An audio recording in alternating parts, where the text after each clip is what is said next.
Bienvenue à cette formation sur les cages trappes. Aujourd'hui, essentiellement, je vais vous démontrer, expliquer l'utilisation des cages trappes, mais je vais principalement me concentrer au niveau des points clés du document texte que je vous ai fourni. Ne paniquez pas, je sais qu'il y en a plusieurs d'entre vous qui vont dire « ben là, ça n'a pas de bon sens, 31 pages de cages trappes ». Mais j'ai fait des espaces là, pour la prise de notes et que la mise en page soit plus, du moins, facile à comprendre et que ça soit plus épuré, éclairé et ventilé comme document. Donc, j'aurais très bien pu régler ça en 18 pages, mais j'ai grimpé ça à 31 juste pour que les modules ne soient pas coupés, que ça ne soit pas séparé. Donc, vous allez comprendre. Puis oui, c'est vrai que ça peut finir en vidéo de 90 minutes, mais j'ai pas le choix parce que c'est le genre de choses que vous allez avoir à utiliser.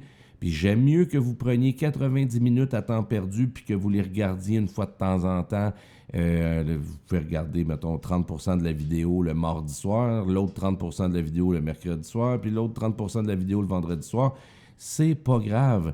Vous n'êtes pas obligé de vous claquer ça, vous asseoir puis écouter les formations d'une shot sans jamais déroger de l'écran, là.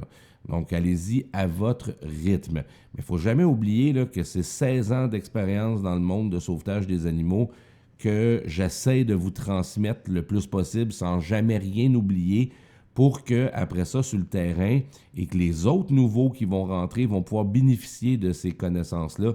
Puis ça, ben, ça fait des années que, je parlais de ça justement avec quelqu'un hier, puis la personne me posait comme question, oui, mais qu'est-ce que tu faisais avant? Les perches, les gens apprenaient, ben c'est ça, c'était sur le tas, c'était, tu t'en venais patrouiller avec nous autres, ben là, on sortait la perche puis on te montrait comment ça marchait, mais c'est pas très optimal, mettons, comme formation, puis c'est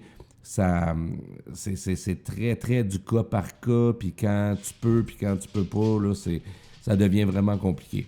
Donc moi, j'aime mieux, autant que possible, vous transmettre toute l'information que j'ai pour que vous puissiez vraiment assimiler ça à votre rythme, mais que au moins, j'oublie rien.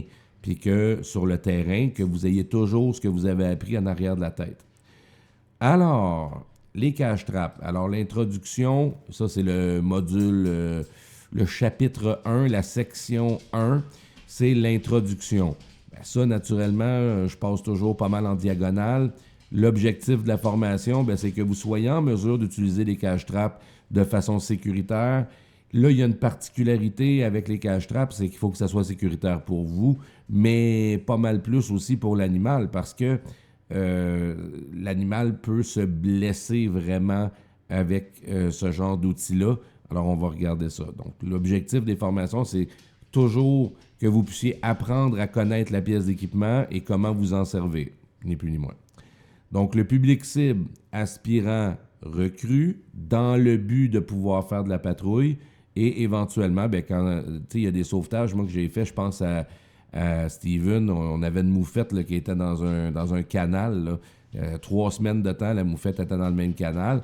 On a descendu une cage trappe dans le canal, puis on a procédé à un sauvetage, mais avec l'utilisation d'une cage trappe. Ça peut arriver ça aussi. Mais c'est des acquis que vous devez avoir en rentrant dans l'organisation le plus rapidement possible. Et naturellement, ben, au niveau des acquis, ben, quand vous allez avoir fini cette formation-là, ben, vous allez savoir comment vous servir des cages trappes de façon sécuritaire, puis vous allez avoir déjà tous des petits trucs, puis des choses à ne pas faire que vous allez avoir déjà dans votre bagage, puis ça, je trouve ça magnifique. Donc, le chapitre 2, c'est la présentation des cages trappes. Bon, ben là, derrière moi, j'ai 2 cages trappes. J'ai le modèle 1085 Avahart avec le système AZ7 et j'ai la 1083 Avahart, elle aussi, avec le système AZ7. Donc, c'est des cages qui vont faire partie de l'inventaire, ben, qui font déjà partie de l'inventaire de sauvetage animal, mais il va en avoir de plus en plus. Puis Avahart, c'est une compagnie qui, est facile d'accès. Hein, ça se vend chez Home Depot, ça se vend chez Canadian Tire, ça se vend chez Rona ou dans les magasins de chasse et pêche, mais c'est des cages qui sont faciles à avoir, qu'on n'a pas besoin de faire commander des États-Unis ou d'Europe ou de l'Ouest canadien, puis que ça prend des semaines avant de les avoir. Ça, ces cages-là, j'étais allé chez Home Depot, j'étais avec Tania, si je me rappelle bien, on s'en allait poser des cages trappes pour le REM. Le REM avait demandé des cages trappes en urgence. J'en ai acheté 3 petites, 10,83, puis 3 grosses, 10,85. Donc, principalement, c'est sûr que vous allez voir. Les autres cages trappes, ben, vous allez aussi les voir, là, notamment la très, très grosse pour chien. Ça se peut que vous l'aperceviez sur des interventions. C'est quand même un peu plus rare, mais au moins, vous ne serez pas tombé des nues quand vous allez voir ça. Les types de cage trap. Bon, la première très grande famille de cage trap, c'est les consumer versus professionnels. Donc, consumer, on pourrait traduire ça par grand public. Donc, vous allez chez Home Depot acheter une cage, c'est automatiquement grand public.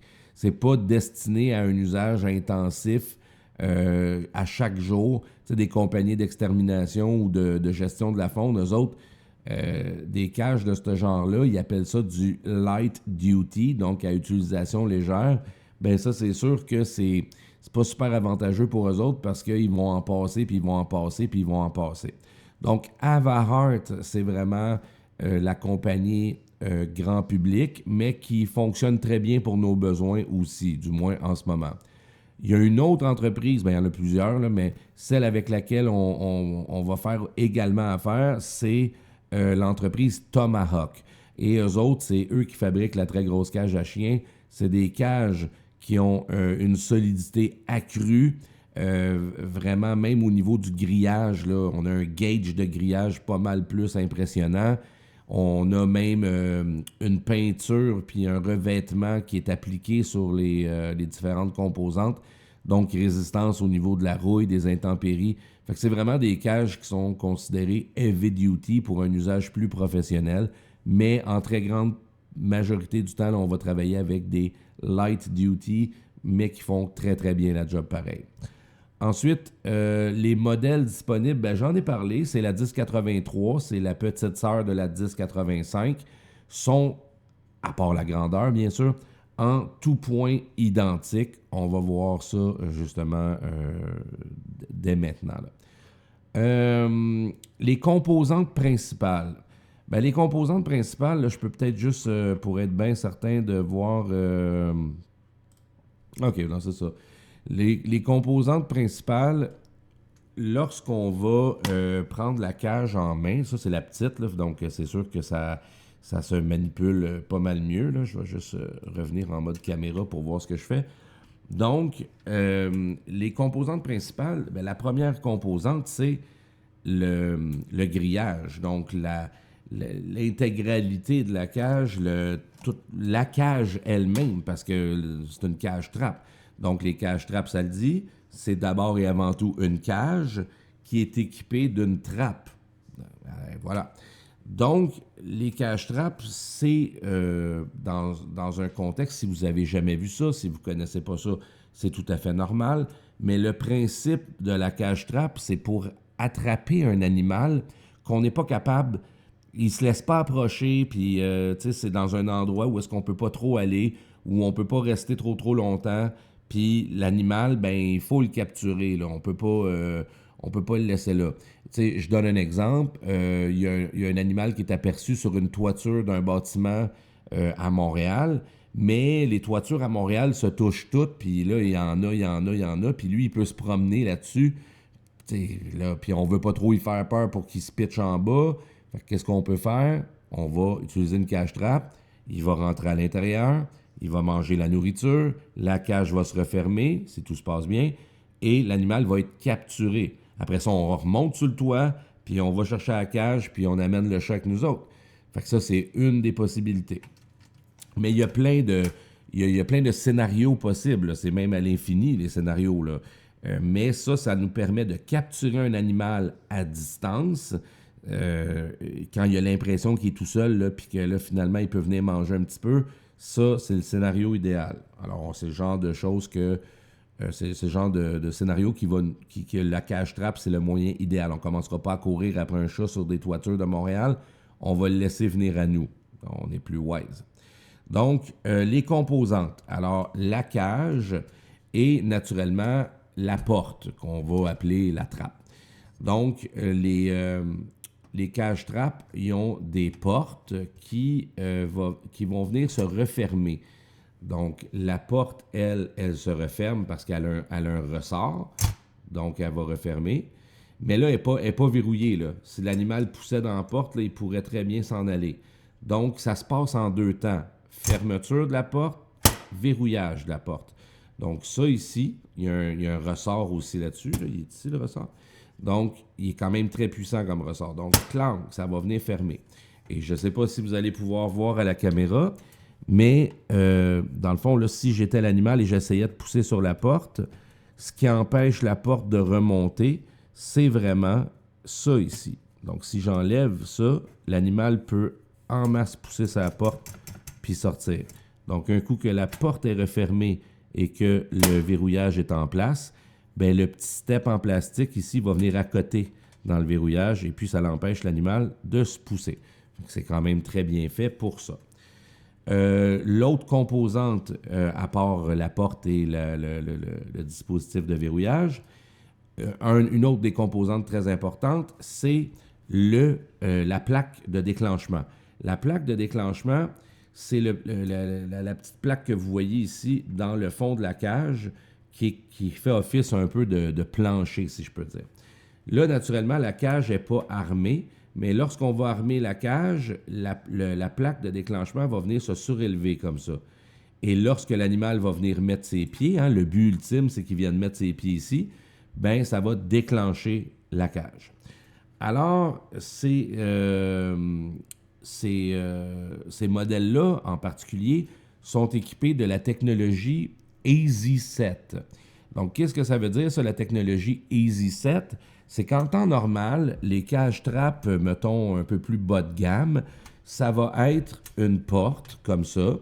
On va soulever le verrouillage de porte, on va soulever la porte, et là, la particularité, c'est que, vous allez voir, là, il y a une tige de métal qui part du déclencheur, là, ici. Là.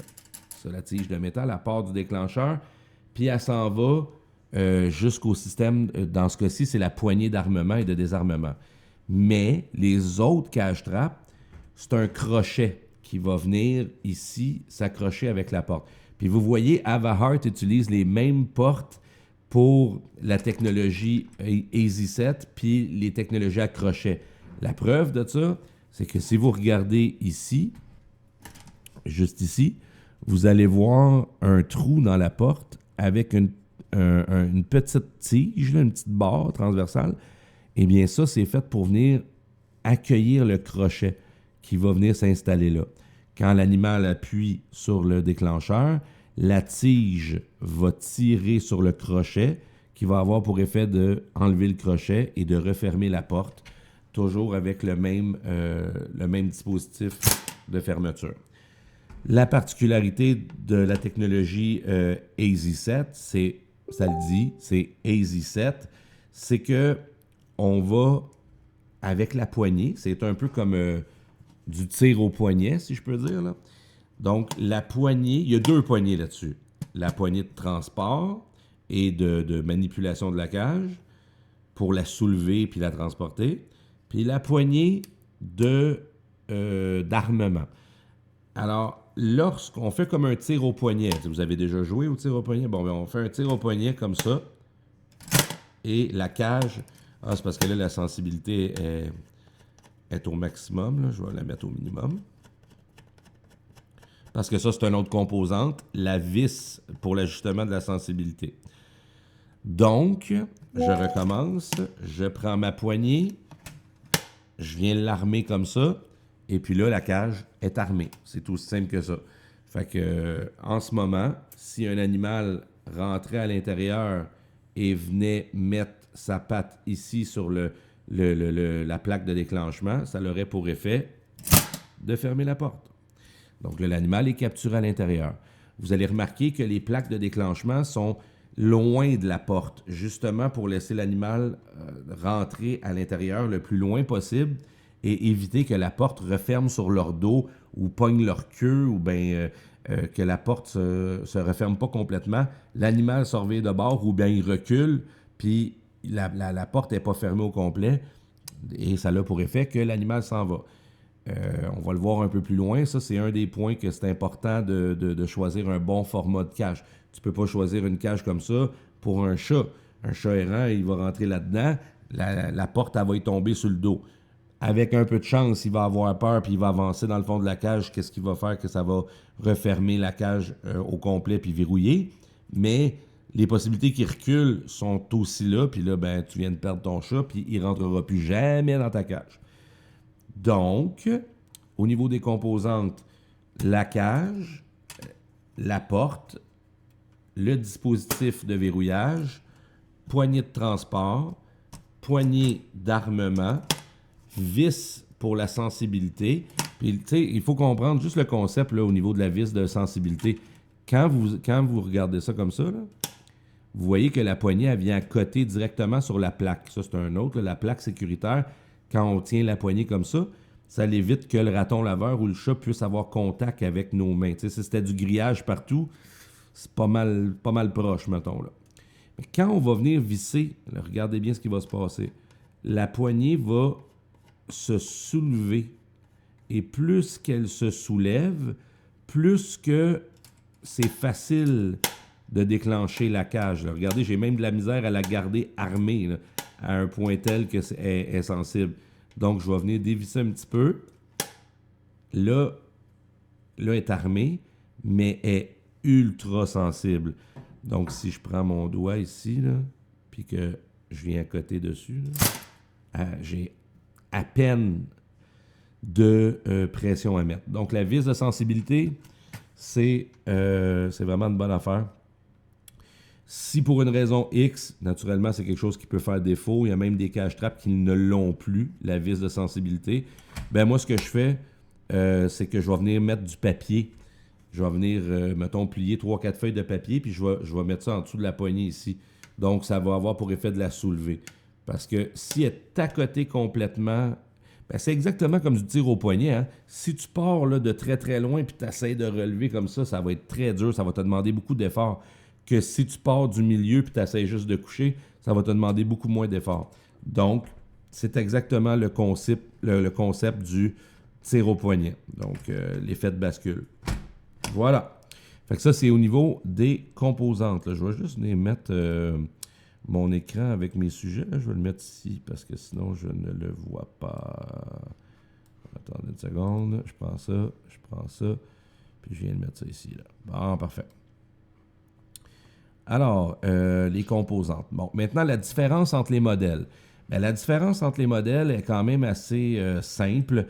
Chez Havahart, ils sont vraiment toutes pareilles, les cages. Mais principalement, ce qu'on va observer, naturellement, c'est la grandeur. Encore une fois, est-ce que c'est une cage professionnelle ou une cage de grand public? À part ça, on va avoir des subtilités d'un fabricant à l'autre.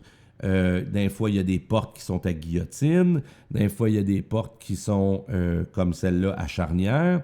Il y en a même à l'arrière ici pour faciliter d'aller porter l'appât dans le fond de la cage, qu'il va y avoir aussi une autre porte à guillotine qui va permettre de venir mettre l'appât. Ça, c'est le cas de la cage à chien. Celui-là, malheureusement, c'est pas le cas. Mais c'est pas si pire quand même de travailler avec ça. L'autre différence, bien naturellement, le prix. Hein, les cages plus grandes se détaillent autour de 100-120 $. Les cages un peu plus petites comme ça se détaillent autour de 80 $. Donc, c'est quand même pas si dispendieux que ça.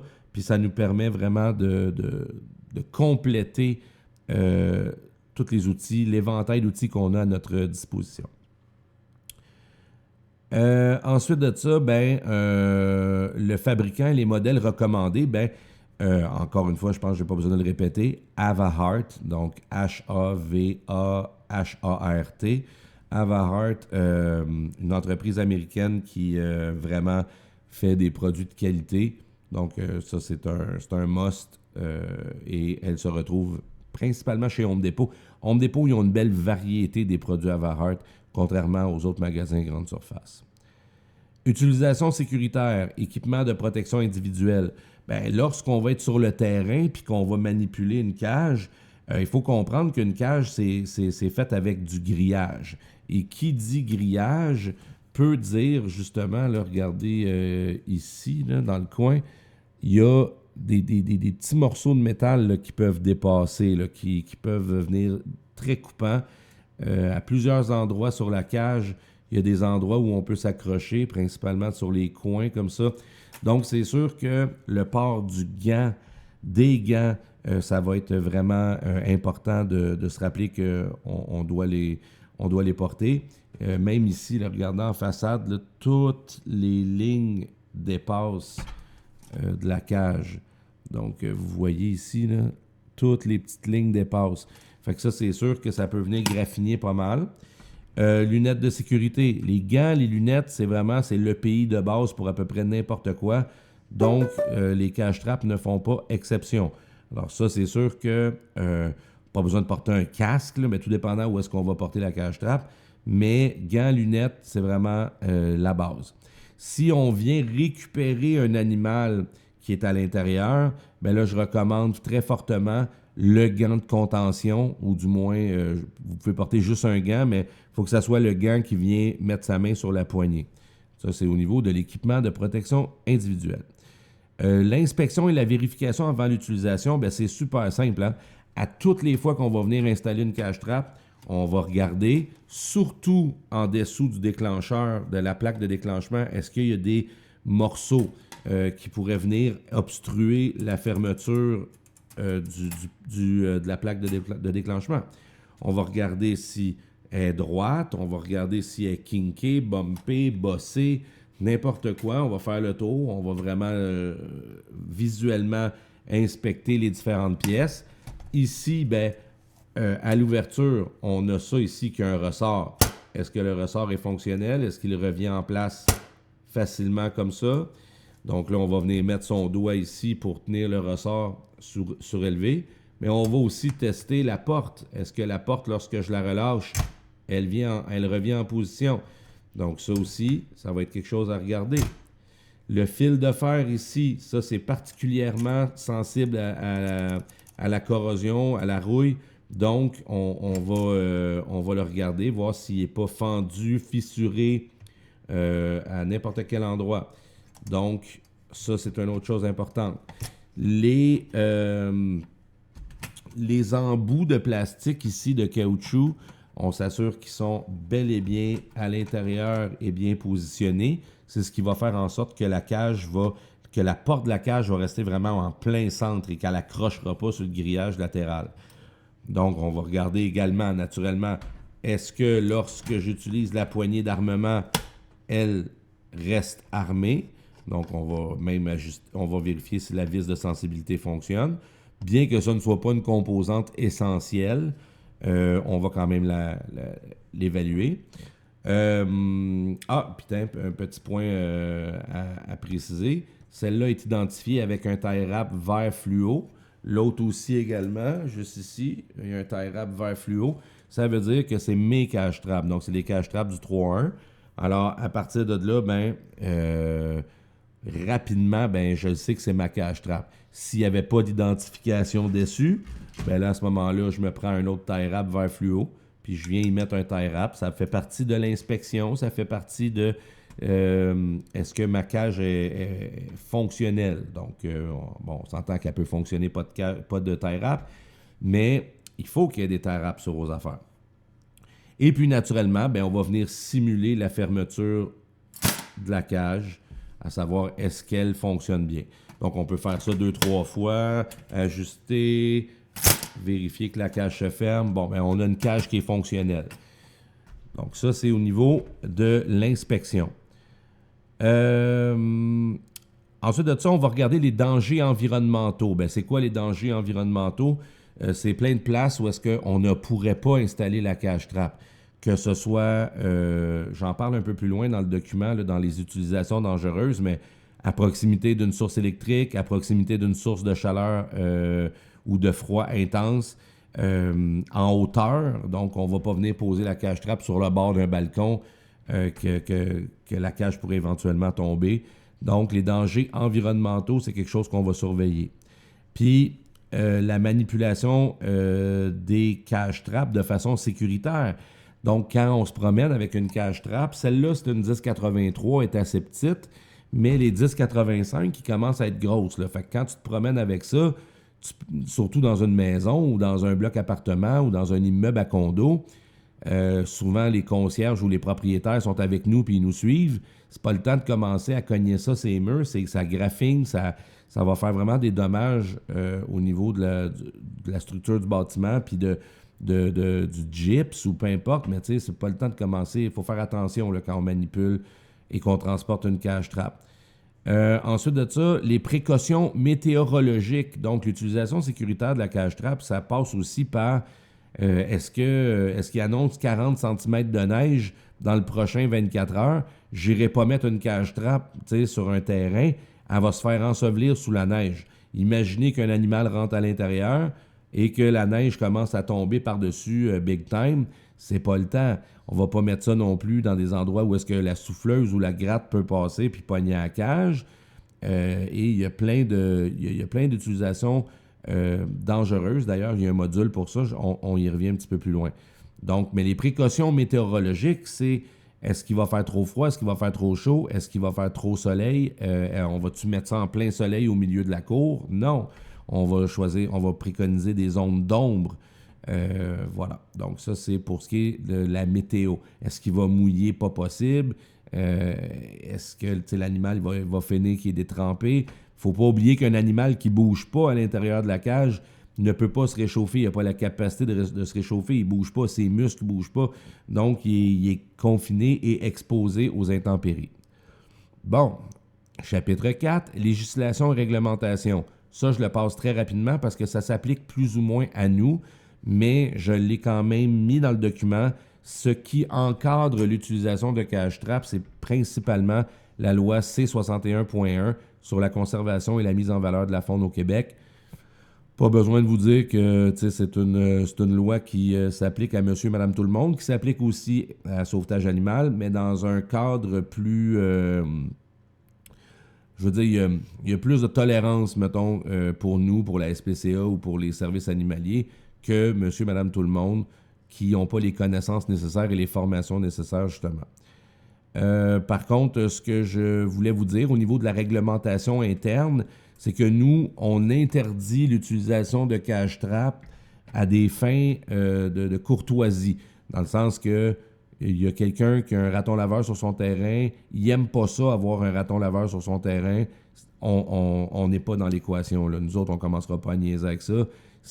Nous, on est là pour sauver des animaux en détresse et non pas des humains en détresse, parce qu'il y a un animal sur leur terrain. Donc, on ne fait pas de relocalisation de la faune inutile, on ne fait pas de gestion de la faune parce qu'il y a quelqu'un là, qui capote parce qu'il y a des animaux sur son terrain.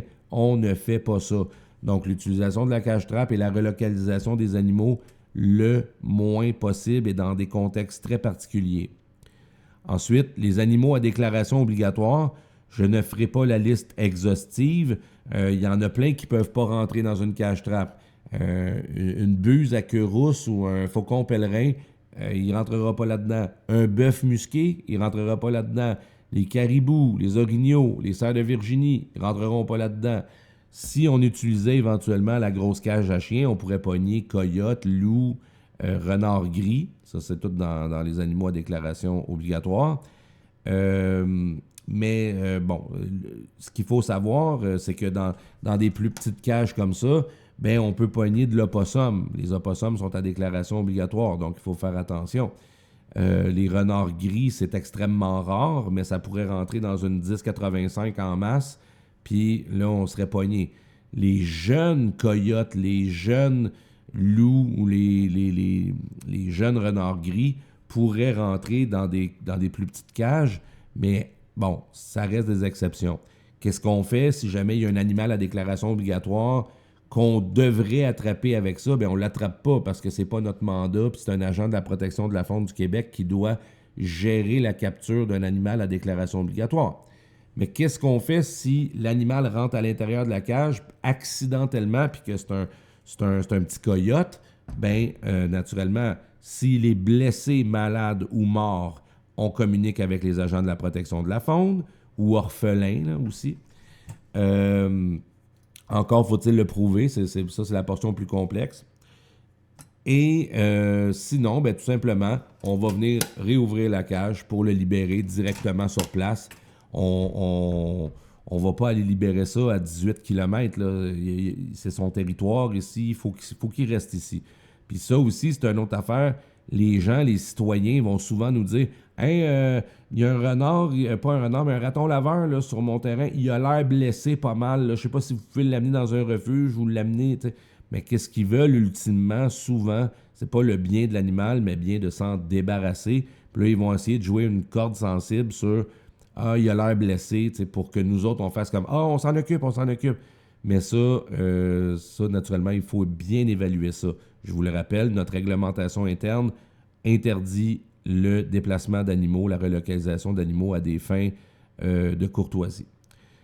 Ensuite, on passe tout de suite aux techniques de capture. Ça, c'est le module 5. Technique de capture, la technique de base, bien, je vous l'ai déjà montré pas mal. C'est de venir poser la cage. Puis là, naturellement, on va en parler, là, les problèmes qu'il faut éviter. Mais poser la cage, venir mettre l'appât le plus loin possible, collé sur le mur du fond, pour obliger l'animal à venir mettre ses pieds sur le déclencheur. Si vous mettez l'appât avant le déclencheur, ben, ça ne sert à rien. L'animal ne va pas aller faire un tour dans le fond de la cage pour le fun puis aller faire un U-turn. Là. Il va manger l'appât, puis après ça, il va sortir de reculons. Même chose si vous mettez l'appât vraiment plus près du déclencheur, bien là, à ce moment-là, inquiétez-vous pas, j'utilise ce doigt-là, l'index. Là. Donc, il va venir ici pour manger l'appât sans même avoir à mettre ses pieds sur le déclencheur. Alors, on vient vraiment le placer au fond complètement. Même que dans certains cas, tout dépendant de l'animal qu'on voudrait capturer, exemple un renard, on va venir attacher ici sur le mur du fond des morceaux de poulet qui va faire en sorte qu'il ne peut pas manger ça ici ou avec un simple petit coup de patte, il peut le ramener vers lui. Donc, on va l'obliger à travailler fort sur sa prise pour justement, il est tellement concentré sur tirer ou le défaire qu'il va mettre un pied sur le déclencheur. C'est une certaine forme pas de distraction, là, mais de diversion. Le camouflage des cages-trappes. Il y a bien du monde qui vont dire « Ah, ben, garde, on va mettre quelque chose par-dessus, là, comme ça ne paraîtra pas que c'est une cage-trappe, puis ben, l'animal va plus rentrer à l'intérieur. Puis il va avoir chaud aussi, quand la cage va fermer, il va être bien, il va être à l'abri du vent. Je comprends, c'est plein de bonnes intentions, mais le gros problème, c'est que ce système d'armement-là, si vous venez mettre une couverture par-dessus puis qui déclenche, ben la couverture, elle peut vraiment s'enrouler autour de ça.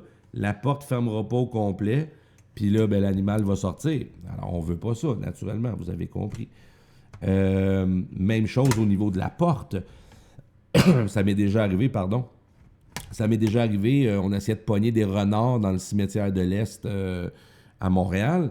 On avait camouflé la cage avec plein de branches.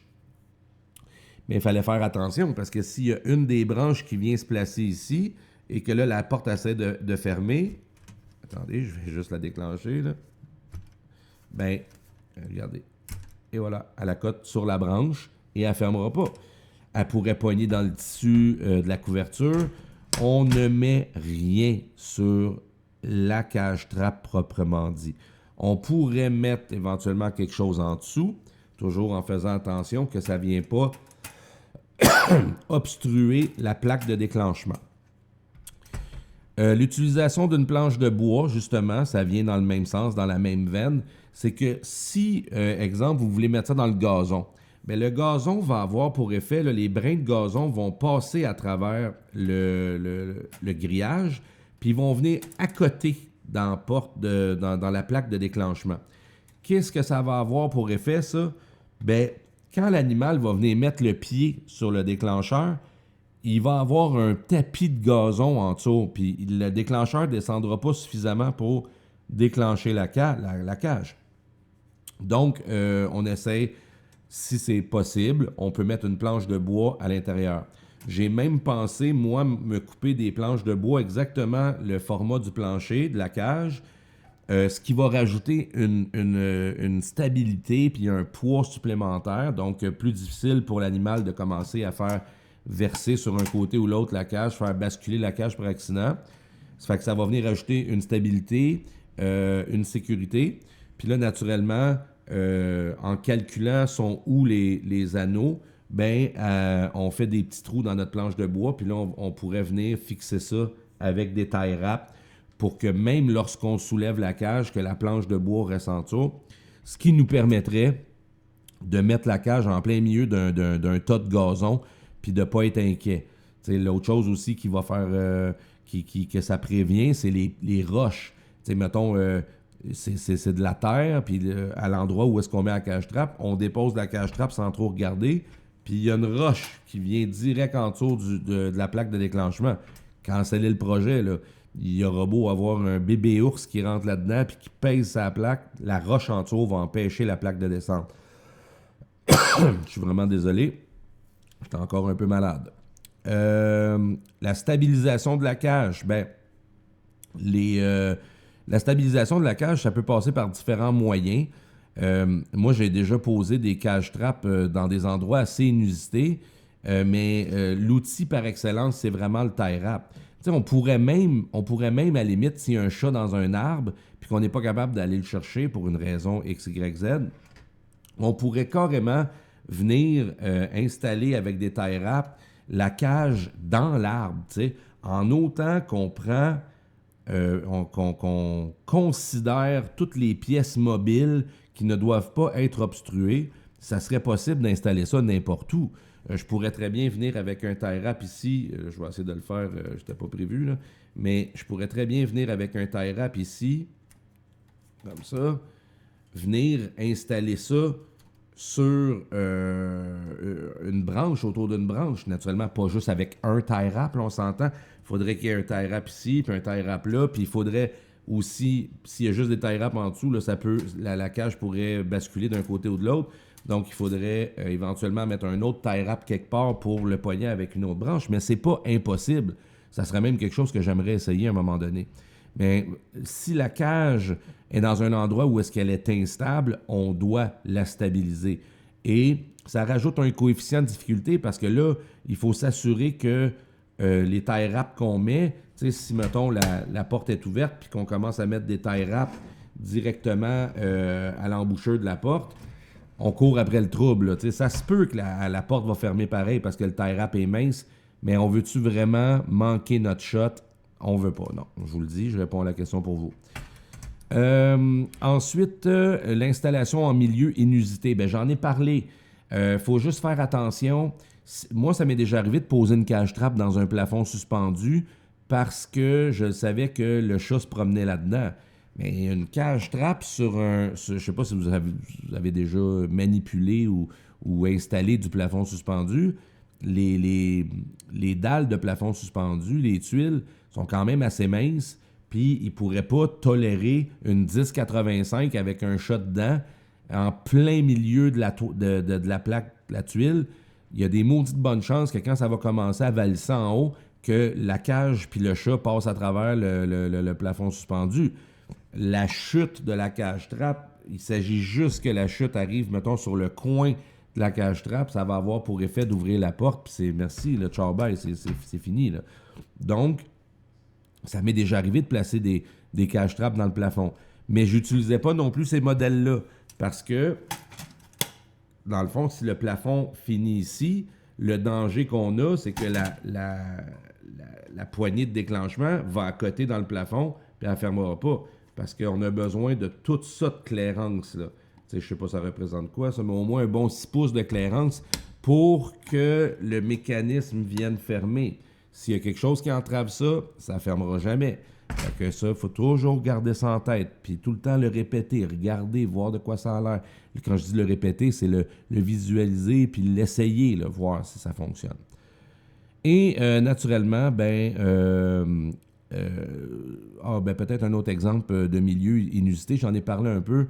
Steven et moi, on a fait une moufette dans un égout à ciel ouvert. On le voyait, là, le trou, puis là, peut-être, mettons, une dizaine de pieds en dessous de nous, il y avait la moufette qui venait, là, puis qui venait manger de la nourriture que les citoyens y lançaient parce qu'il n'y avait pas de grille, là.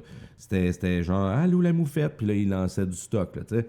Donc, nous autres, ce qu'on a fait, c'est que on a descendu une cage trappe, on a pris une sangle ici, une sangle ici et ici, et puis on a descendu la cage doucement avec une corde. Naturellement, si les 4 sangles ils sont rattachés au milieu, parce qu'on veut pas que la cage parte d'un sens puis qu'on grimpe la cage pas comme du monde, mais il faut quand même prévoir que il faut pas laisser les sangles venir interférer encore avec la poignée. Ça, c'est une des pires affaires qui peut arriver. Donc, on calcule nos affaires. Est-ce que j'aurais pu descendre la cage trappe juste par ici, en arrière, loin de la poignée, puis que là, tu sais, elle vient toucher au sol comme ça, puis là, je la descends encore, puis elle vient se placer en positionnement? J'aurais pu, mais ce que j'aimais pas de cette idée-là, c'est que si je la descends comme ça, c'est parce que je vais la remonter comme ça aussi. Alors là, la moufette, elle peut accoter dans la porte, puis on veut pas ça parce qu'on ne sait pas à quel point le dispositif de verrouillage est vraiment bien venu se placer. Il s'agit qu'il soit légèrement ouvert de même. La moufette accote dans la porte. Elle fait 2-3 secousses. Le verrouillage lève, la porte ouvre, puis la moufette, elle tombe. T'sais. On n'est pas plus avancé. Mais peu importe la méthode que vous utilisez pour aller porter une cage-trappe quelque part, vous devez toujours garder en tête, est-ce que ça obstrue la porte? Est-ce que la porte peut fermer? Est-ce que la poignée peut se déclencher librement puis rapidement, pas ralentir non plus le processus? Et le dernier point dans les techniques de capture, c'est la surveillance de cage-trappe. Nous, sauvetage animal, on recommande de surveiller la cage-trappe tout le temps. Là, ça devient une opération de surveillance. Là. Si nous autres, on ne peut pas le faire, au moins que le citoyen chez qui on installe la cage puisse regarder à toutes les 10 minutes, puis aussitôt qu'il voit l'animal dedans, il nous appelle. Ça, on fait ça des fois pour les écureuils dans les foyers. On utilise des très, très petites cages-trappes. On n'est pas là à regarder que l'écureuil va-tu rentrer. On ne s'assoit pas dans le salon en gossant sur notre téléphone cellulaire, là. On va aller faire un autre appel au pire, puis la madame, elle va nous appeler, puis elle va dire « Hey, il est dedans », parce qu'elle a juste à regarder avec une flashlight à travers sa vitre de foyer, puis elle va voir dans l'antre du foyer si l'animal est dans la cage ou pas. Puis on s'entend que quand l'animal est tombé dans une cheminée, il peut rester dans la cage-trappe. Là. Il est au frais dans la maison ou il est au chaud dans la maison, tout dépendant de quelle saison. Et qu'il soit dans le foyer à côté de la cage ou dans la cage, ça change absolument rien. Et puis, on peut se permettre de laisser cette responsabilité-là aux citoyens. Pas qu'on installe la cage le lundi, il part en vacances mardi, mercredi, jeudi, vendredi, puis là, vendredi, quand vous allez revenir de vacances, est-ce que c'est possible de nous dire si l'écureuil est dedans? Non, on a besoin que ça aille plus vite que ça, mettons. Et idéalement, OP surveillance, c'est la cage. Ça veut dire qu'on pose la cage, on s'en va s'asseoir dans le char, on se fait une game de Uno ou de Pokémon Go, puis là, à un moment donné, on va aller voir. OK, il n'est pas dedans encore, OK, on retourne. C'est sûr que on va éviter d'aller déranger l'animal ou de faire du bruit dans la section où est-ce qu'on veut faire la capture parce que on veut pas ça.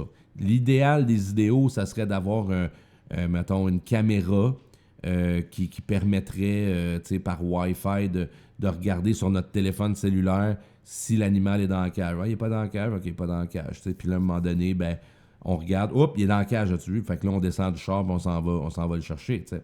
Fait que ça serait l'idéal. Maintenant, le comportement des animaux.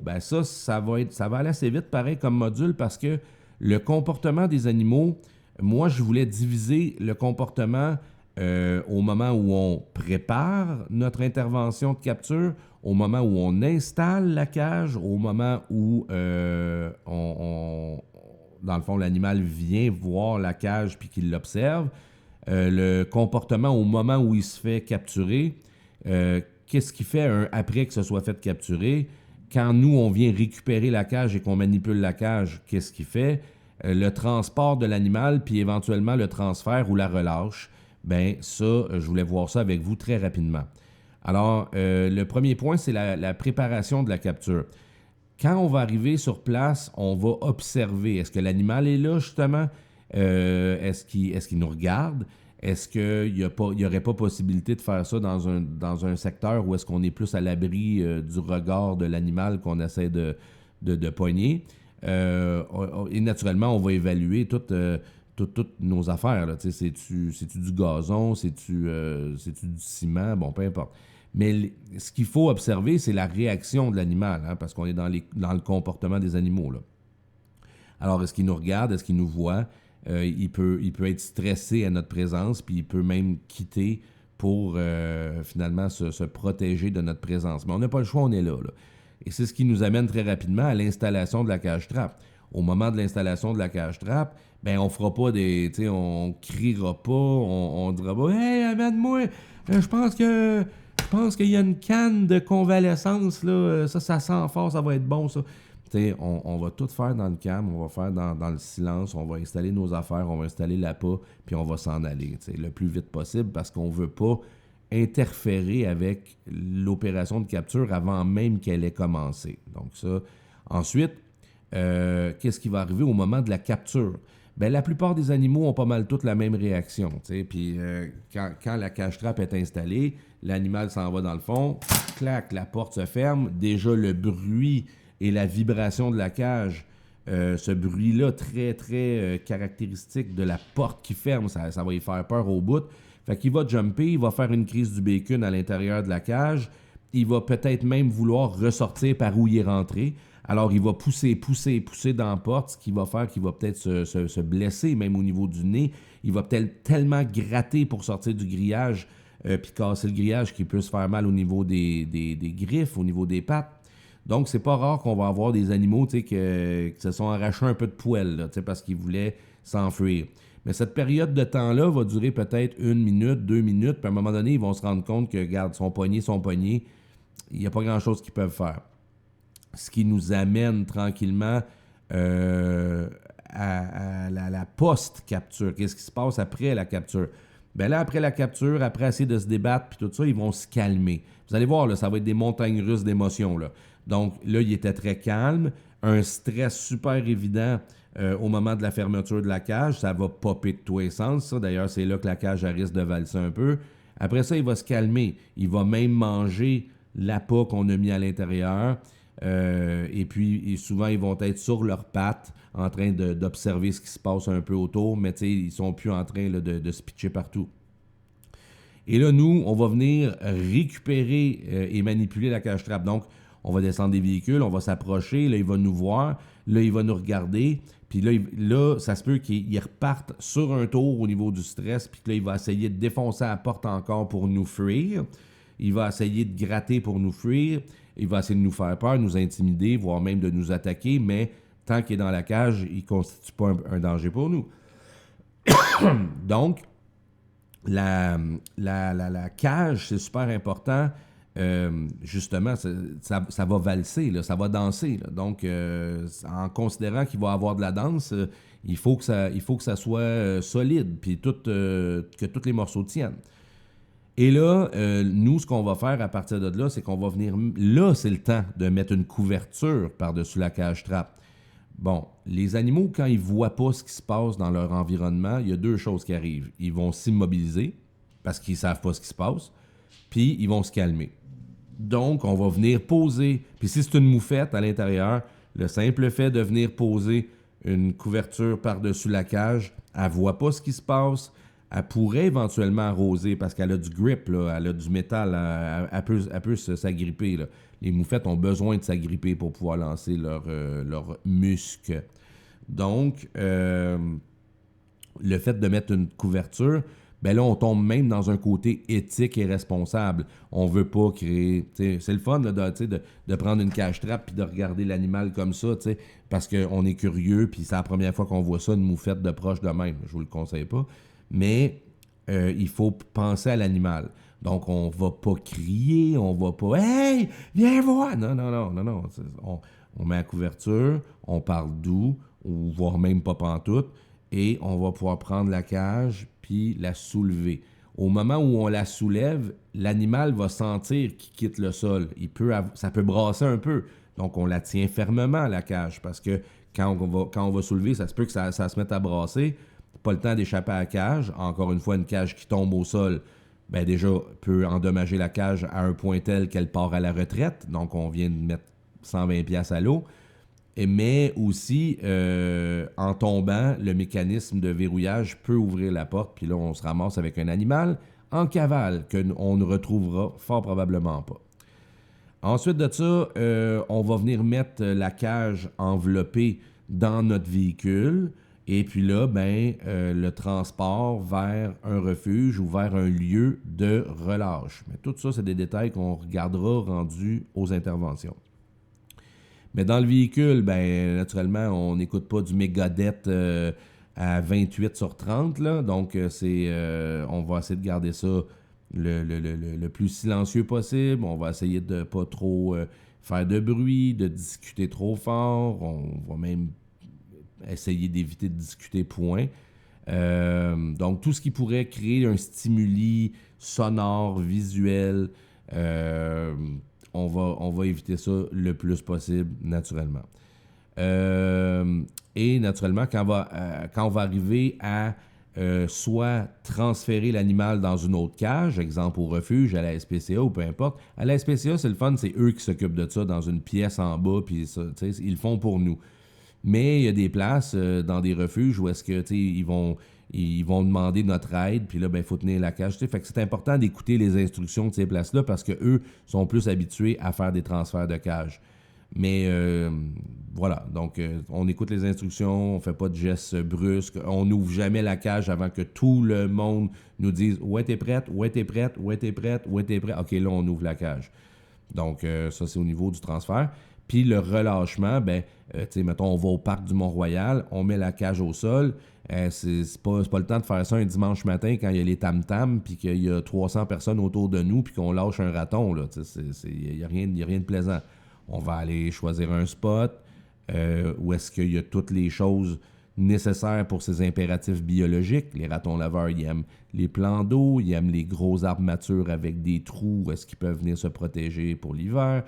Ils aiment aussi avoir des poubelles, on ne se le cachera pas. Donc, c'est des animaux de la faune urbaine. On va essayer de les mettre dans un environnement où est-ce qu'ils ne seront pas totalement dépaysés. Ça ne sert à rien d'aller le porter dans un pit de sable à Joliette où est-ce qu'autour de lui, il y a juste du sable. C'est pas fait pour lui, ça. Donc, on va lui trouver une place super adaptée à ses besoins. Ce qui m'amène au point 7, le chapitre 7. J'essaie de faire ça vite parce que moi, je veux pas recevoir les foudres de l'équipe parce que je vous fais des vidéos de 90 minutes. Donc, l'entretien des cages-trappes. Le nettoyage et la désinfection, très important. Les cages-trappes, je pense que ça arrive en deuxième position après les transporteurs quand on transporte une bernache. Ça gagne le prix de la dégueulasserie absolue. Mais en deuxième position, pas très loin, les cages-trappes avec un animal qui est resté à l'intérieur suffisamment longtemps pour manger et déféquer. Donc là, on va avoir du caca, on va avoir de la bouffe molle partout, peut-être même du sang et du poil à l'intérieur de la porte. Donc quand je parle de l'intérieur de la porte, c'est la face ici là, qui est en contact avec l'animal. T'sais. Donc ça, c'est à surveiller, il faut nettoyer ça. Puis naturellement, en dessous du déclencheur, il peut se ramasser des excréments qui vont pogner dans le grillage ou bien des morceaux de nourriture qui vont sécher. Fait que ça, au niveau du nettoyage et de la désinfection, moi, ce que je recommande, c'est boyau d'arrosage en plein milieu du parking chez vous. Là. Boyau d'arrosage, on va venir rincer là, avec le mode jet. Là. Mettez pas ça à mist. Là, Non, faut que ça garnotte, là. Puis là, on enlève le caca, on enlève la nourriture, on enlève le plus gros. Après ça, on va venir mettre un savon là-dessus. Donc, ça peut être du savon à vaisselle, un mélange d'eau et de savon à vaisselle, un peu comme quand on nettoie les véhicules, les autos. Donc, ça peut en masse faire la job. Moi, ce que j'utilise, c'est une brosse à barbecue que j'ai achetée au Canac. Donc, une brosse à barbecue quand même assez large. Donc, moi, ce que je fais, c'est que je pose la cage trappe au sol, puis je frotte pour vraiment nettoyer toutes les lignes dans le grillage. Naturellement, je vais concentrer mes efforts où est-ce qu'il y a de la saleté qui est incrustée. Et un coup que ça c'est fait, ben on va venir encore rincer à grande eau. On peut repasser avec du savon, puis faire ça jusqu'à temps que la cage elle soit, ma foi, like a new. Donc, tu vas regarder ça, tu vas dire, ben, on dirait qu'elle est sortie de la boîte. Bon, ben tant mieux. Fait que, celle-là, elle a servi, là. Elle a servi plusieurs fois, là. Mais regardez l'intérieur de la porte. Elle est super belle. En dessous de la plaque de déclenchement, elle est super belle. Puis, il y a une raison pour ça, parce que je l'ai vraiment nettoyée. Fait que ça, c'est important de rincer, frotter, brosser et désinfecter. Ensuite, on va lubrifier, parce que là, on a mouillé tout ça, mais il y a des pièces qui sont plus sensibles à la corrosion et à la rouille. Donc, on va venir avec une canne de WD-40, t'enlèves la paille, là, puis là, tu asperges toute ta cage à grandeur, au complet. Tu tournes, tu l'asperges encore, tu tournes, tu l'asperges encore. Vraiment pour que toute ta cage ait une mini-couche, un léger film de lubrifiant à grandeur. Puis après ça, tu remets ta petite paille qui va sur l'embout du WD-40. Puis là, tu t'attardes à la vis ici. Là, on peut même carrément la dévisser au complet. Ou presque au complet. Dans le fond, là, on va laisser un ou deux threads. Puis là, il y a un trou là, qui vient de se former ici. Puis là, on en met sur tout le thread aussi. Et on va venir revisser, ce qui va garantir l'absence de rouille et aussi que ça va être facile de visser ou dévisser sur la prochaine utilisation. Toutes les pièces amovibles, comme ça ici, même chose de l'autre côté. Les jonctions de tige, comme ça. Il y a une autre jonction de tige ici. Ici, il y a il y a des charnières ici. Donc, on va venir, les deux charnières, on va venir en mettre là. Au niveau de la porte, super important, il y a un ressort là, juste ici. Là. Je ne sais pas si vous le voyez. Là. Attendez, je vais essayer de vous le montrer mieux que ça. Là. Il est où? Il est ici. Donc, il y a un ressort, un petit ressort ici. Ça, c'est ce qui permet à le verrouillage de venir se refermer rapidement. Donc ça, on va venir mettre beaucoup de WD-40 là. L'autre côté, même chose. Et la porte, elle aussi, elle a des pentures dans le haut. On va venir toujours avec la petite paille là, pour faire un travail très, très chirurgical. On va venir généreusement venir mettre du lubrifiant. Donc, ça, c'est la façon d'entretenir au niveau de la lubrification et de la maintenance.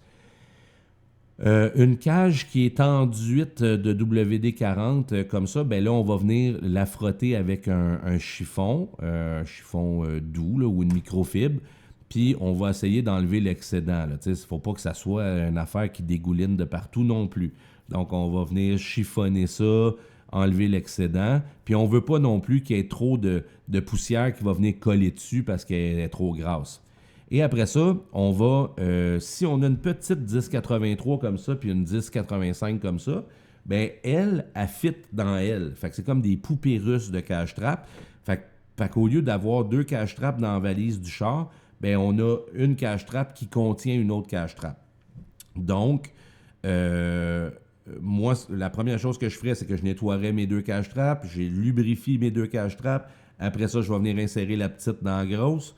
Puis là, je vais enrober ça avec une couverture, juste pour protéger qu'il n'y ait rien qui vienne scraper la belle job de nettoyage et de graissage que j'ai faite. Idéalement, ça serait de garder la boîte Havahart dans laquelle elle était vendue. On va venir faire une ouverture complètement à l'avant. Donc, on va pouvoir insérer la cage-trap dans sa boîte. Donc ça c'est encore mieux, ça, si on peut garder la boîte de carton. Mais sinon, une tarp ou bien, à la limite, une vieille serviette de bain là, qu'on ne se sert plus. Donc on pourrait éventuellement râper ça avec ça. Voilà. Ça, c'est au niveau de l'entreposage des cages. Puis, tu sais, je veux dire, oui, je comprends que l'idéal, ça serait d'entreposer dans un sous-sol chauffé à l'abri de tout, là, mais la réalité du terrain veut que ça va être dans nos véhicules, ces affaires-là. Donc, on met ça dans le coffre arrière du véhicule. Inspection et réparation. Bien, naturellement, ça se peut que pour une raison X, Y, Z, comme ça m'est déjà arrivé sur un chantier du REM, que le gars, bien fâché, il lance ma cage trap en bas de l'étage. Là. Il est en haut, il a pitché la cage trap en bas, la cage trap tombe au sol, elle s'est kinkée, c'est un solide temps, puis vraiment, ça l'a magané la cage. Mais heureusement, avec une paire de vice grip, j'ai été capable de refaire le coin de ma cage comme faut. Ça l'a magané pareil, là, puis en plus, le revêtement, les cages Tomahawk sont comme peinturées, fait que toute la peinture avait écaillé, ce qui la rend plus vulnérable à la corrosion. Mais bon, regarde, qu'est-ce que tu veux, on travaille des fois avec du monde qui n'ont pas de patience, puis qui ne savent pas contrôler leurs gestes et leurs émotions. Donc, ça peut arriver. Mais le simple fait de l'usure normale aussi peut avoir une incidence sur des pièces qui vont venir plus ou moins fonctionner avec le temps. Donc, ça a l'air con, mais tu sais, il y a certaines pièces qu'on ne peut pas changer nécessairement.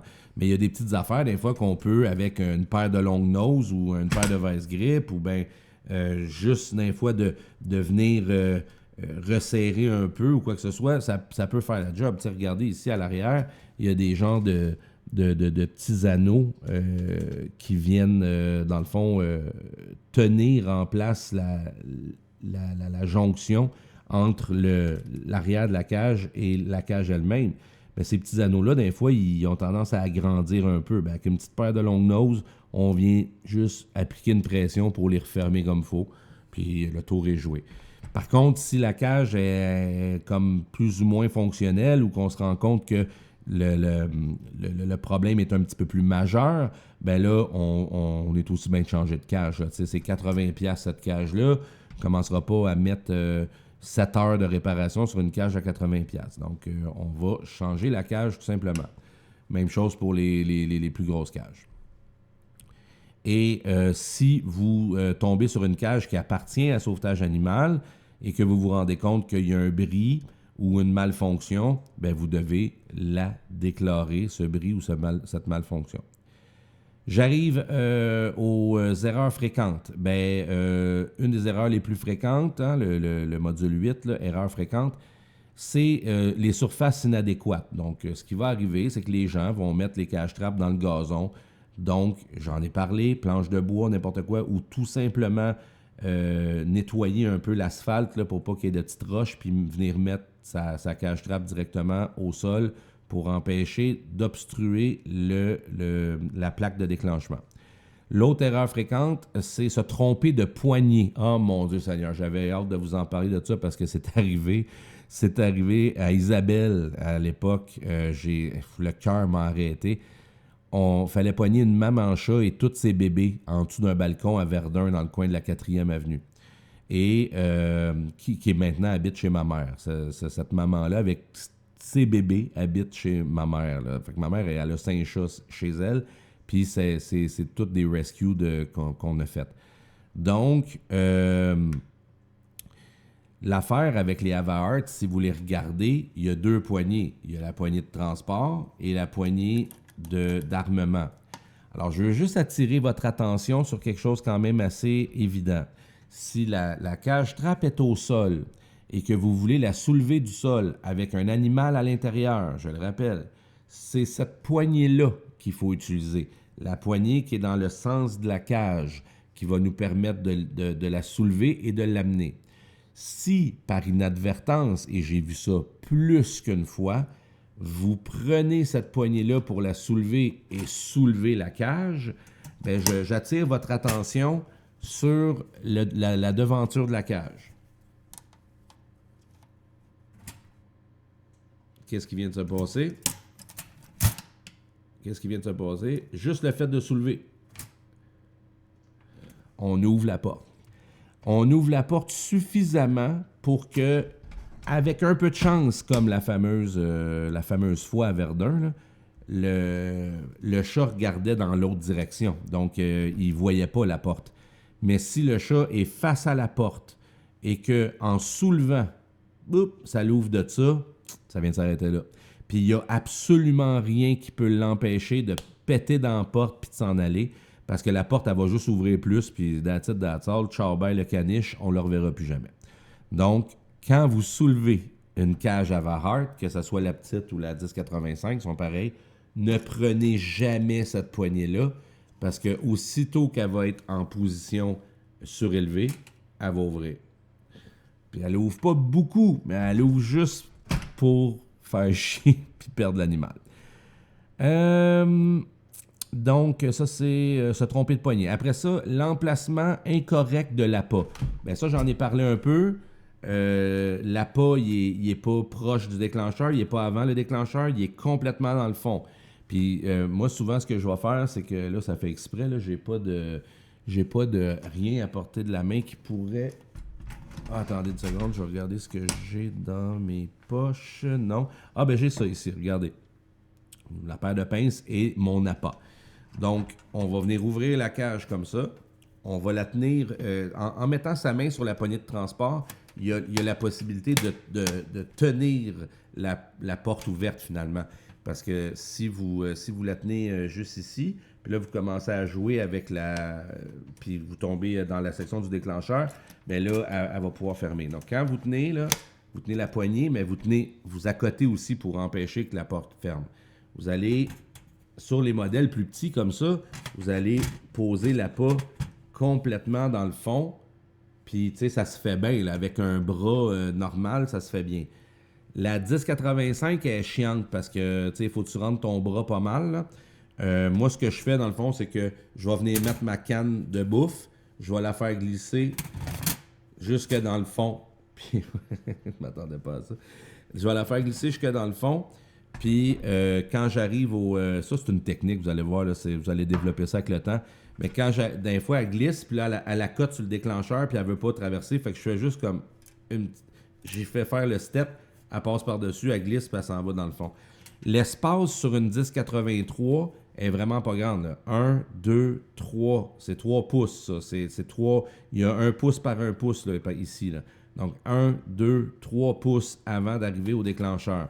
Sur les modèles 1085, qui sont pas mal plus lourds, bien là, vous allez voir qu'il y a un espace. La fin du déclencheur est ici, là. Jusque là. Fait que c'est 1, 2, 3, 4, 5, 6, 7, 8 pouces. Donc, on a 8 pouces pour mettre du stock jusqu'au mur. Fait que c'est comme ça. C'est pas mal plus d'espace.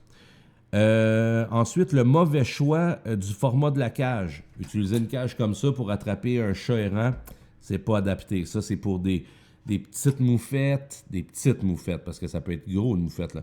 À la limite, un écureuil, un bébé marmotte ou peu importe, mais un lapin à queue blanche, mettons. Mais il faut que ça soit relativement petit comme animal, OK? Parce qu'on veut pas que la porte... Parce que quand tu regardes ça, là, l'espace, là, 1, 2, 3, 4, 5, 6, 7, 8, 9, ben 10, là, mais je parle pas, il n'y a plus grand espace ici, là. Fait qu'on a 10 pouces avant le déclencheur. Donc, l'animal, s'il mesure plus que 10 pouces, au moment où il va peser sur le déclencheur, la porte risque d'y fermer sur le dos. Est-ce qu'il va avoir le réflexe d'avancer par en avant puis de fuir la porte qui vient de le toucher? Fort probablement. Mais est-ce qu'on veut vraiment risquer ça? Non.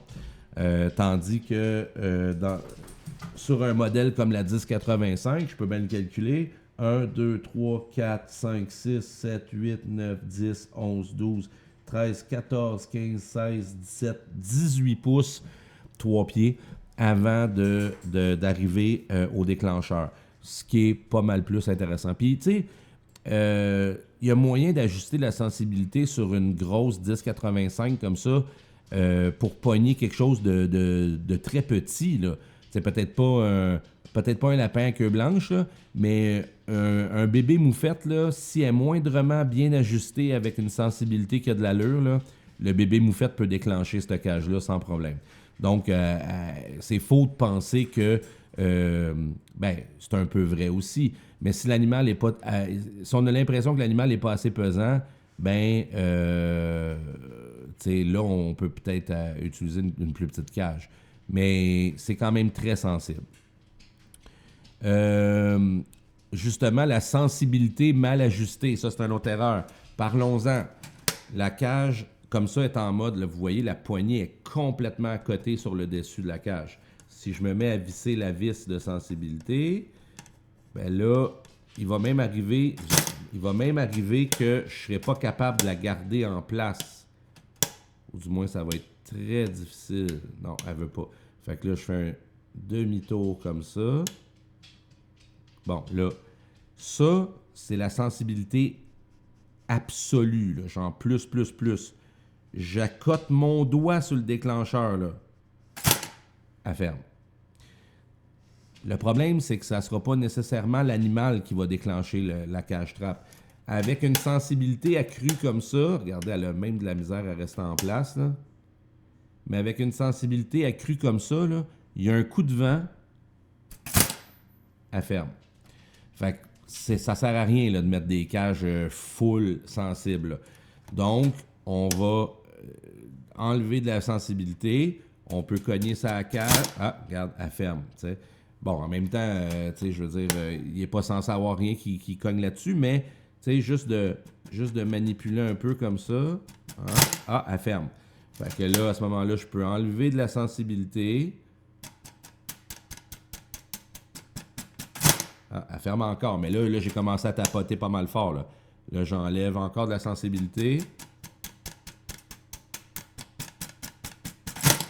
Bon, là, il fallait vraiment que je veuille qu'elle ferme.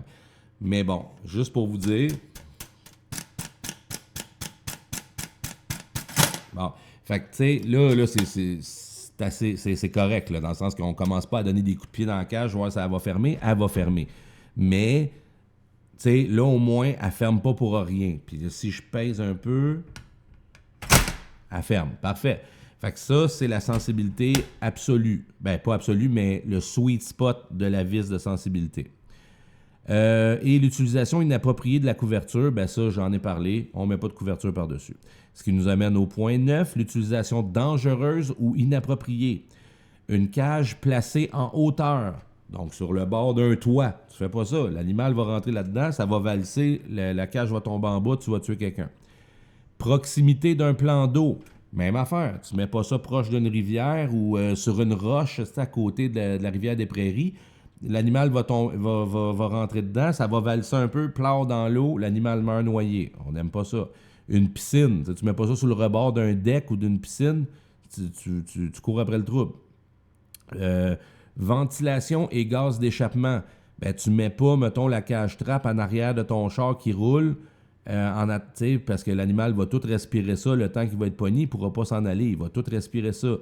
Un bâtiment, d'un fois, comme à Sainte-Justine, on a déjà fait des interventions là-bas, ben, ils ont des genres de tuyaux, puis c'est écrit gaz médical ou rejet opératoire ou quelque chose comme ça. Il y a des gaz là-dedans, là, c'est dangereux. Là. Ou une génératrice qui est en fonction avec un exhaust qui sort, puis toi, tu t'en vas mettre la cage trappe direct en avant de ça. Tu vas voir que ça va faire dodo, ça, quand tu vas venir le chercher. Là. Fait que c'est dangereux pour toi aussi. Même chose, des fois, il y a des tuyaux qui vont pousser de la vapeur. Il y a des tuyaux qui peuvent... même une gouttière. Tu sais, mettons une gouttière qui descend d'un mur, elle arrive direct au-dessus de ta cage trappe. Il se met à mouiller, il y a une averse, puis là, la gouttière, elle pogne toute l'eau du toit, puis elle s'en vient dropper ça direct sur la tête de ton raton. Pas cool, là. Fait que faut checker ça. Alors, manipulation sur une échelle. On grimpe pas des cages trappes dans une échelle. On fait pas ça. Puis encore moins descendre dans l'échelle avec un raton sur notre chest de même, puis on descend un barreau par barreau. Ça n'a pas de bon sens. On ne peut pas faire ça. Premièrement, on a une main en moins dans une échelle. Ça ne fonctionne pas. N'oubliez pas, dans une échelle, on doit avoir 3 points en tout temps sur l'échelle. Si on vient de se mobiliser une main, on n'a pas 3 points en tout temps. Donc, puis ça peut être dangereux, là, crime, coller une cache-trappe sur soi de même. Là. Proximité des sources électriques. Bon, vous êtes sur un chantier de construction, puis eux autres, ils ont mis un panneau électrique au sol avec tous les plugs branchés, là, puis tu sais, des fois, ils se servent de ça pour faire du courant temporaire sur des chantiers. Ben, tu t'en vas pas mettre la cache-trappe direct à côté des prises de courant.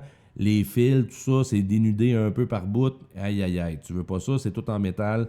Tu veux pas ça. Les fils, ben là, je vois pas comment la cache-trappe pourrait se ramasser proche des fils basse tension, haute tension et compagnie, moyenne tension. Mais bon, on fait attention pareil. Gardez en tête que la cage est conductrice d'électricité. Proximité de la circulation automobile. Ben là, on va pas poser ça dans le tunnel de la 720, accotement de gauche, on met ça là, puis on s'en va. Là, ça va mal finir, cette histoire-là. Fait que ça, on met pas ça proche des autos. Installation dans un lieu public. Bon, tu vas pas poser ça non plus à un endroit sur le balcon du Mont-Royal, en plein milieu. Il y a des touristes autour, tout, l'animal rentre là-dedans. Là, le monde, ils vont être curieux, vont venir vouloir toucher à ça. Là, les enfants vont se mettre les doigts là, vont se faire mordre. Aïe, aïe, aïe, on veut pas ça. Distance de sécurité autour de la cage. Ben ça, c'est ça. Justement, on passe pas une cage-trappe à quelqu'un. Ça, c'est sûr et certain. On essaie de ne pas transporter la cage-trappe comme ça non plus. On va toujours garder une distance de sécurité autour de la cage-trappe. Moi, je recommande fortement un 36 pouces, là, comme s'il y avait un dôme imaginaire au-dessus de la cage. 36 pouces de dôme. Fait qu'on touche pas à ça. Avant-dernier point, du moins le dernier point, puis après c'est la conclusion. Formation et maintien des compétences. Ben, l'objectif de la formation, on le dit, c'est que vous puissiez utiliser des cache-trappes en sécurité, autant pour votre sécurité que celle de l'animal. On recommande des révisions périodiques. Hein, c'est toujours bon. Même des fois, le simple fait de montrer ça à des nouveaux, ça nous remet un peu dans le bain en même temps. On fait des exercices pratiques et des simulations lors des réunions. On peut faire ça quand on fait des gardes internes puis qu'on est 2-3, ben, on peut revoir vite les cache-trappes. La durée de la formation, c'est 3 ans. Pourquoi 3 ans? C'est pas le genre d'affaire qui s'oublie, ça. Là. Moi, ça fait 16 ans que je fais ça, puis les cache-trappes, ils ont évolué un peu. Mais s'il y a des nouveaux systèmes, s'il y a des nouvelles façons de déclencher, ça peut être le fun. Il y a des nouvelles technologies qui peuvent arriver. Je sais pas, mais si ça arrive, on va les intégrer à la prochaine version de la formation. Les critères d'évaluation, ben, c'est un examen théorique de 25 questions, 10 questions choix multiples, 10 questions vrai ou faux, plus 5 questions en développement. C'est pas mal le canevas qu'on va utiliser tout le temps, ce qui va donner un montant sur 100. Donc, on va calculer le pourcentage. 25 questions à 4 points, ça donne 100. Alors, on va regarder ça. La note de passage doit être de 80% parce que c'est très rigoureux. C'est important, là. C'est important, ce genre de choses-là. Là. Et ça, c'est naturellement, on va regarder comment vous êtes capable de setter une cage-trappe comme du monde. Puis, naturellement, on vous accompagne dans ça. On ne vous laisse pas tout seul. La conclusion, ben, le récapitulatif des points clés, je vais vous le laisser le lire dans le document. L'importance de la pratique, naturellement, ben, ça le dit, hein, c'est important de pratiquer. La post-formation et les prochaines étapes également, ça aussi, je vous laisse lire ça dans le document.